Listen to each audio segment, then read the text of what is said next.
Actually मुझे लगता है सोचना नहीं चाहिए, क्योंकि कभी आपकी सोच के बियॉन्ड कुछ हो जाता है ना, तो you are not ready for it. तो आपको क्या है कि जैसे मैं पॉजिटिव भी सोच रही थी तो नेगेटिव भी सोच रही थी कि कुछ ऐसा भी हो सकता है, शायद कुछ वैसा भी हो सकता है, तो सो दैट कि जब जो चीज़ हो वो आपको ज़्यादा इफेक्ट ना करे। तो यही था कि मैं बहुत ज़्यादा पॉजिटिव भी नहीं सोच रही थी, और मैंने लास्ट मोमेंट पे ये सोचा था कि ठीक है, अभी जो भी होगा that is going to happen, मैं कुछ नहीं कर सकती हूँ, बस आई वॉज प्रेइंग थोड़ा सा अपने आप को काम करने के लिए। And then when I entered तो इट बहुत ही लाइट माहौल था, तो ठीक बैठ के एक साथ जानेंगे मैम ने कैसे क्या स्ट्रेटजी बनाई थी, कैसे क्या प्री और मेंस को तैयार किया था। चलिए हम शुरुआत करते हैं बिना देर।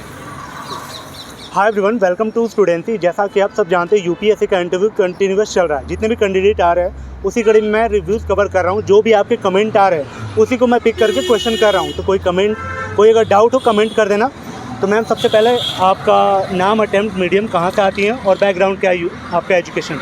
मेरा नाम गुलफिज़ा है, मेरा 4th अटेम्प्ट था। मेरा इंग्लिश मीडियम है और मैं रामपुर उत्तर प्रदेश से बिलोंग करती हूँ। That's it. जब आप इंटरव्यू हॉल में जाती हैं और जो आपने सोचा था कुछ वैसा ही घटित हुआ या फिर सिचुएशन अलग थी? एक्चुअली मुझे लगता है सोचना नहीं चाहिए, क्योंकि कभी आपकी सोच के बियॉन्ड कुछ हो जाता है ना, तो you are not ready for it. तो आपको क्या है कि जैसे मैं पॉजिटिव भी सोच रही थी तो नेगेटिव भी सोच रही थी कि कुछ ऐसा भी हो सकता है, शायद कुछ वैसा भी हो सकता है, तो सो दैट कि जब जो चीज़ हो वो आपको ज़्यादा इफेक्ट ना करे। तो यही था कि मैं बहुत ज़्यादा पॉजिटिव भी नहीं सोच रही थी, और मैंने लास्ट मोमेंट पे ये सोचा था कि ठीक है, अभी जो भी होगा that is going to happen, मैं कुछ नहीं कर सकती हूँ, बस आई वॉज प्रेइंग थोड़ा सा अपने आप को काम करने के लिए। And then when I entered तो इट बहुत ही लाइट माहौल था, तो ठीक। बैठ के क्या कर रही थी अंदर, फिर क्या क्या चल रहा था, कहीं कुछ गड़बड़ ना हो जाए? नहीं, जैसे ही मैं बैठी तो क्या होता है कि व्हेन दे स्टार्ट इंटरैक्टिंग ना, तो आपसे बात करने लगते हैं तो आपका माइंड इंगेज हो जाता है, फिर आपका ध्यान नहीं जाता, आप थोड़ा सा काम भी हो जाते हो जब बात शुरू हो जाती है। तो बैठने के टाइम तक बहुत ज़्यादा हार्ट बीट तेज़ होती है, बट देन जब वो पूछने लग जाते हैं और स्माइलिंग फेस होते हैं उनके, तो फिर आप थोड़ा सा शांत हो जाते हो और फिर क्वेश्चन आंसर स्टार्ट हो जाते हैं। ज़्यादा ऐसे टिपिकल क्वेश्चंस नहीं थे, तो आंसर करने में इतना ज़्यादा डर नहीं लग रहा था। Let's see. आपके पिछले प्रीलिम्स भी क्लियर नहीं होते, जैसा कि आपने बताया कि आई थिंक 3 प्रीलिम्स आपका क्लियर नहीं होता। तो इस बार ऐसा क्या पता चला प्रीलिम्स का है कि ये पर्टिकुलर सेगमेंट आपको करना ही चाहिए, पैरामीटर्स? देखिए, 2 अटेम्प्ट तक तो मेरा जीएस और सीसैट दोनों ही नहीं हो रहा था। थर्ड अटेम्प्ट में मेरा जीएस क्लियर हुआ था अच्छे खासे मार्क्स से, बट मेरा सीसैट अगेन, बिकॉज मेरा बैकग्राउंड मैथमेटिक्स नहीं था और मैं वैसे भी स्कूल में भी बहुत पुअर थी मैथमेटिक्स में, तो इसलिए बहुत ज़्यादा डिफ़िकल्टी आ रही थी। तो अभी तो जिस तरह का सीसैट का स्टैंडर्ड बढ़ा दिया है, पहले तो फिर भी आई वाज स्कोरिंग बेटर, अभी तो बिल्कुल ही नीचे चला गया था। तो उसके लिए इस अटेम्प्ट में मैंने इनसाइट्स आईएएस का सामंत गौड़ा सर का ये कोर्स लिया था और उसको बहुत ही डेडिकेटेडली फॉलो किया था। उन्होंने कैट की बुक से enough number of questions practice कराए थे, और मैं खुद से भी, अरुण शर्मा की बुक थी उसको मैं क्वेश्चंस को प्रैक्टिस करती रहती थी। तो वो क्या हुआ कि मैंने हायर लेवल के क्वेश्चंस को प्रैक्टिस किया ना, तो सीसैट में मतलब पीवाईक्यू तो सारे।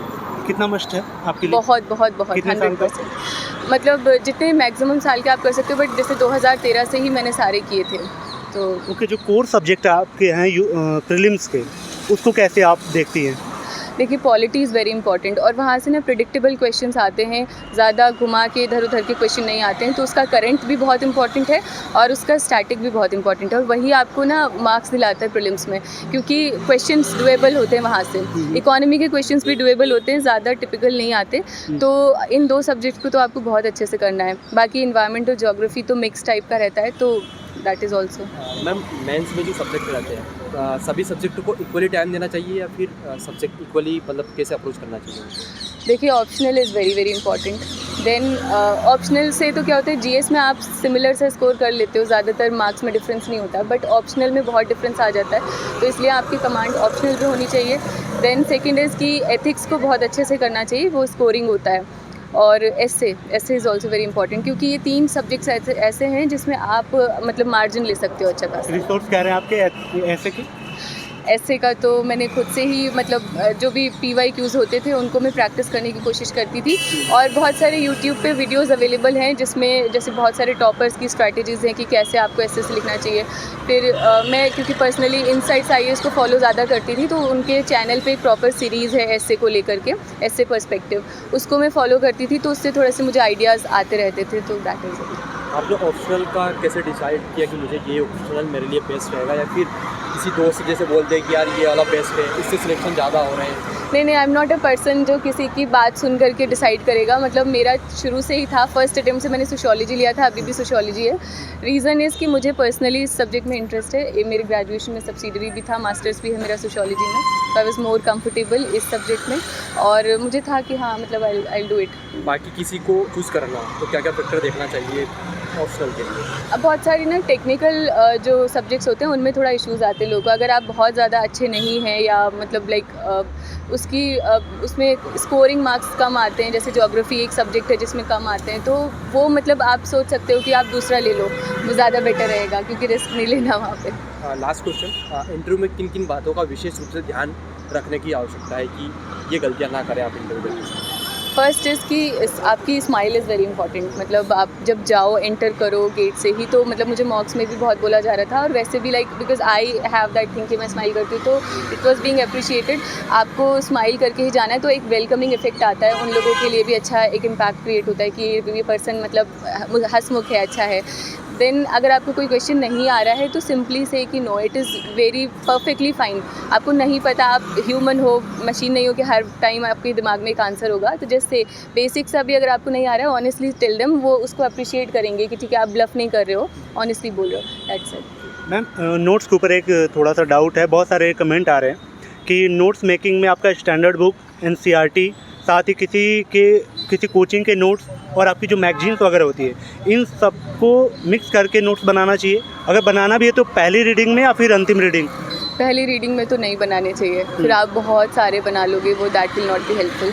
पहली रीडिंग में नहीं, लेकिन 2-3 बार अगर आपने रीडिंग कर ली है तो आपको आइडिया हो जाता है कि क्या चीज़ इंपॉर्टेंट है। और फिर जब हम टेस्ट सीरीज़ देखते हैं और PYQs देखते हैं, तो उसमें कुछ स्पेसिफिक एरिया से ही क्वेश्चंस आ रहे होते हैं, आपको उन्हीं से बनाना है नोट्स, और वो फिर आप उसमें NCERT में भी जो भी इन्फॉर्मेशन मिल रही है वो आप वहाँ पे ही ऐड कर लो। मतलब it will not take much time. वहाँ पे अगर आपने एक प्रॉपर छोटा सा नोट बनाया है, कहीं पे उससे रिलेटेड कोई और चीज़ मिल गई आपको, वो वहीं पे आप शॉर्ट में लिख लो, दैट विल बी हेल्पफुल।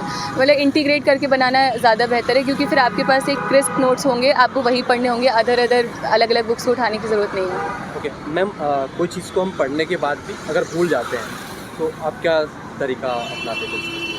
बार बार पढ़ना ही इज़ द की। अब मैं अपने वॉल पे पेस्ट कर लेती हूँ, मेरी वॉल पे पूरे पे सब पे जो भी चीज़ मुझे नहीं आ रही है, तो वॉल पेस्टिंग इज़ मेरा ऑप्शन था कि हाँ ये, क्योंकि मैं उसको दिन में फिर 2-3 बार देख लेती हूँ, और जितनी बार आप देखते हो ना, आप फेमिलियर हो जाते हो, वो ईजी हो जाता है याद करने में। तो इसका तो यही सोल्यूशन है।